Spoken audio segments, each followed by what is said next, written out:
दोस्तों, सावन में शिव का क्या महत्व है, आज हम आपसे इसके बारे में चर्चा करेंगे। शिव का अर्थ है कल्याणकारी।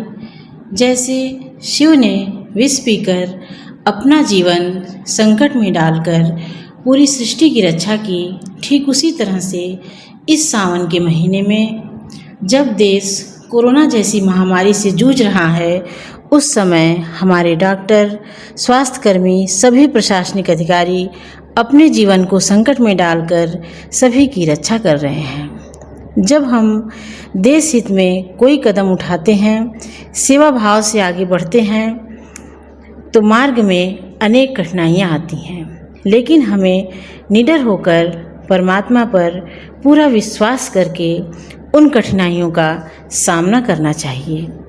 समय समय पर हमारे यहाँ अनेक ऋषि मुनि संत महात्मा हुए हैं, जिन्होंने हमें यह बताया कि अध्यात्म के जरिए कैसे हम परमात्मा अर्थात उस ऊर्जा से अपना कनेक्शन जोड़ सकते हैं, जो सबको, संपूर्ण सृष्टि को चला रही है।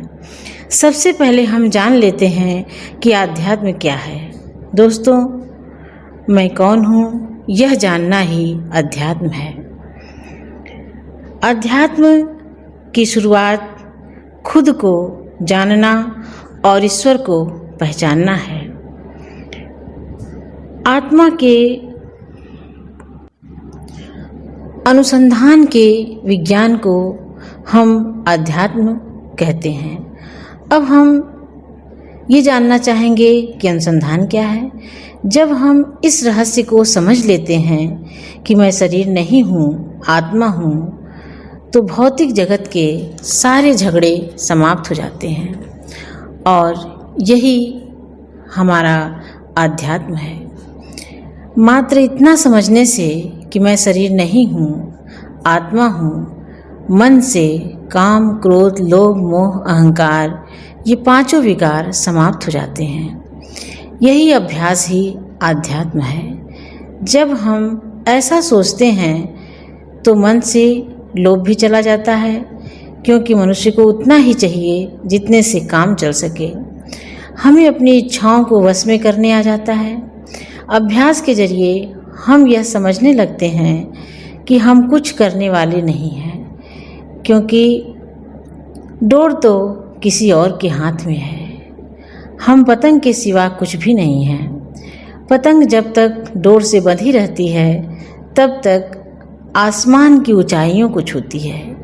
यहीं से धीरे धीरे हमारा अहंकार समाप्त होने लगता है। सच्चाई जानने के बाद मोह भी प्रेम में बदल जाता है।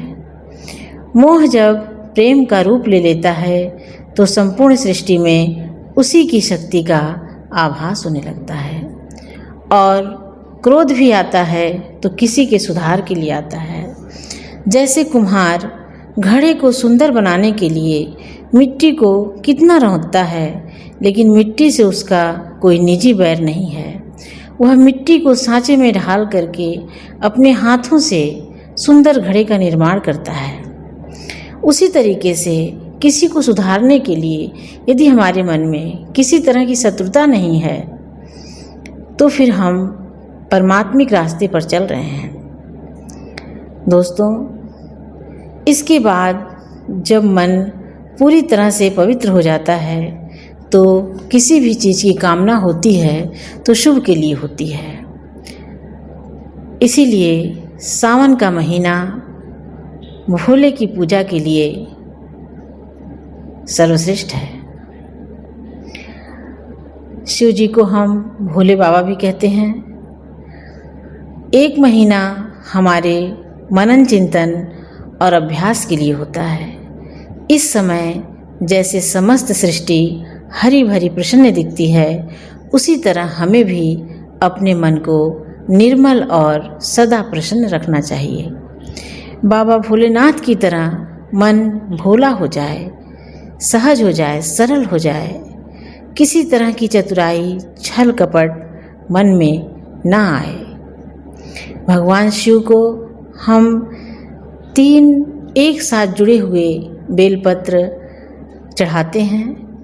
इसको चढ़ाने के पीछे कारण यह है कि हम प्रभु से यह प्रार्थना करते हैं कि हे प्रभु, आप हमारे सतोगुणी, रजोगुणी, तमोगुणी तीनों गुण हम आपको अर्पित कर रहे हैं। आप हमें इन तीनों गुणों से बचाइए।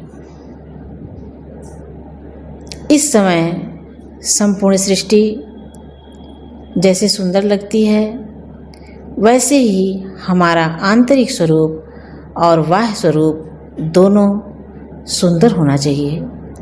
शिव को प्राप्त करने के लिए 1 माह का अभ्यास है, अर्थात जीवन सबके कल्याण के लिए हो। इसके लिए भगवान ने समय दिया है कि हम चिंतन मनन के द्वारा अपने अंदर आंतरिक परिवर्तन लाएं, सभी में उसकी शक्ति को देखें, चाहे वह मनुष्य हो या जीव जंतु। जब इस अभ्यास के द्वारा हम सत्य में टिक जाएंगे, तभी हमारा अंतर्मन सुंदर होगा और सबके लिए कल्याणकारी होगा। तब हम कह सकेंगे कि सत्य ही शिव है और शिव ही सुंदर है। तब हमारे चेतन मन में सत्य स्थापित होगा और मन आनंद से भर जाएगा। उस सच्चिदानंद की अनुभूति हम आप भी कर सकते हैं। अंत में मैं कहना चाहूँगी कि यदि इस तरह से अभ्यास, चिंतन, मनन किया जाए तो 1 माह में हम आप प्रकृति की रक्षा, पर्यावरण का संरक्षण करते हुए स्वयं में अपार आनंद की अनुभूति कर सकते हैं। अब मैं अपनी वाणी को विराम देती हूँ।